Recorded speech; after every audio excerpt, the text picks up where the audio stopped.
The Story of Ahikar, Chapter 6. The ruse succeeds. Ahikar answers every question of Pharaoh. The boys and the eagles are the climax of the day. Wit, so rarely found in the ancient scriptures, is revealed in verses 34 to 35. And Ahikar went to his dwelling and wrote a letter, saying in it on this wise: From Sennacherib king of Assyria and Nineveh to Pharaoh king of Egypt. Peace be to thee, O my brother. And what we make known to thee by this is that a brother has need of his brother, and kings of each other. And my hope from thee is that thou wouldest lend me 900 talents of gold, for I need it for the victualling of some of the soldiers, that I may spend it upon them. And after a little while I will send it thee. Then he folded the letter and presented it on the morrow to Pharaoh. And when he saw it, he was perplexed, and said to him, Verily I have never heard anything like this language from anyone. And Ahikar said to him, Truly this is a debt which thou owest to my lord the king. And Pharaoh accepted this, saying, O Ahikar, it is the like of thee who art honest in the service of kings. Blessed be God, who hath made thee perfect in wisdom, and hath adorned thee with philosophy and knowledge. And now, O Ahikar, there remains what we desire from thee, that thou shouldest build us a castle between heaven and earth. Then said Ahikar, To hear is to obey. I will build thee a castle according to thy wish and choice. But, O my lord, I prepare us lime and stone, and clay and workmen, and I have skilled builders who will build for thee as thou desirest.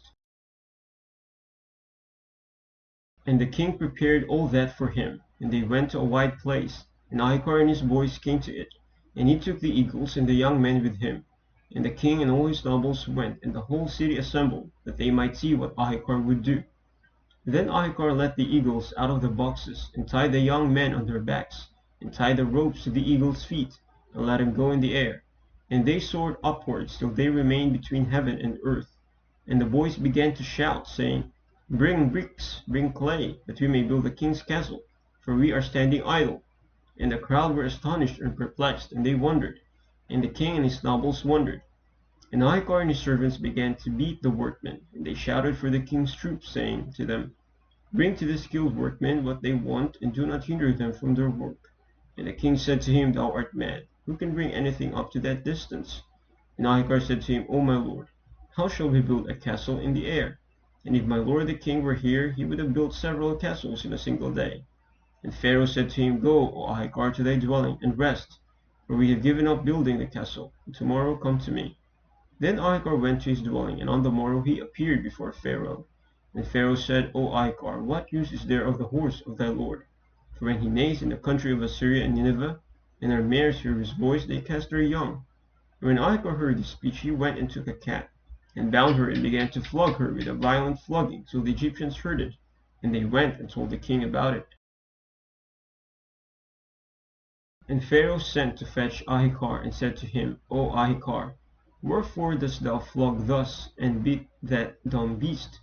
And Ahikar said to him, My lord the king, verily she has done an ugly deed to me, and has deserved this drubbing and flogging. For my lord King Sennacherib had given me a fine cock, and he had a strong true voice, and knew the hours of the day and the night. And the cat got up this very night, and cut off its head, and went away.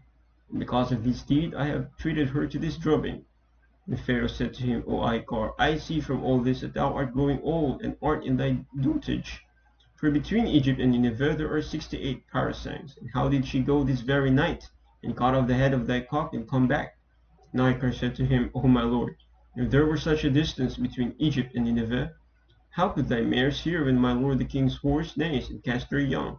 And how could the voice of the horse reach to Egypt? And when Pharaoh heard that, he knew that Ahikar had answered his questions. And Pharaoh said, O Ahikar, I want thee to make me ropes of the sea sand. And Ahikar said to him, O my lord the king, order them to bring me a rope out of the treasury, that I may make one like it.